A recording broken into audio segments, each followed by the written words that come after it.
Hello మామా, welcome back. ఓ వారం రోజుల నుంచి అయితే మా నెల్లూరులో భలే చల్లగా ఉంది. ఇంకెండాకాలంలో కూడా ఇంత చల్లగా ఉంటే సరదాగా అలా బైక్ వేసుకొని ఏ ఊటీకో గోవాకో వెళ్ళిపోవాలనిపిస్తుంది. కానీ మన దగ్గర ఉన్న బడ్జెట్కి గోవా కాదు కదా, గోధుమ పిండి ప్యాకెట్ కూడా రాదు.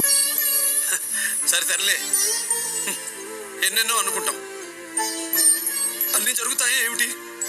సో అందుకే సరదాగా అలా నరసింహకొండ వరకైనా వెళ్ళొద్దాం అని చెప్పి ప్లాన్ వేసా. ఇంకా మన చోటుగాడికి 200 పెట్రోల్ కొట్టించి ఒక్కనే వెళ్తే బోర్ కొడుతుంది కాబట్టి మా దండుపాలెం బ్యాచ్ని కూడా తోడుగా వేసుకొని బయలుదేరా.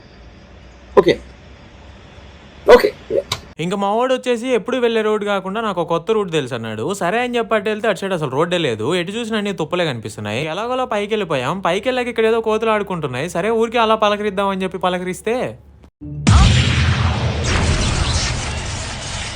ఇంకా అలా విండిమిల్ దగ్గరికి వెళ్ళిపోయి కొన్ని వీడియోస్ ఫొటోస్ తీసుకొని నెక్స్ట్ టెంట్ లా ఒకటి ఉంటుంది, దాన్ని ఎక్కి ఇంకా మంచిగా వీడియోస్ తీసుకోవచ్చు అని చెప్పి ఎక్కితే దానిపైన ఎగురుతున్నారు మా వాళ్ళు. ఇంకా అది కానీ ఇరిగితే కట్టేసి కొడతారేమో అని చెప్పి దిగేసాం.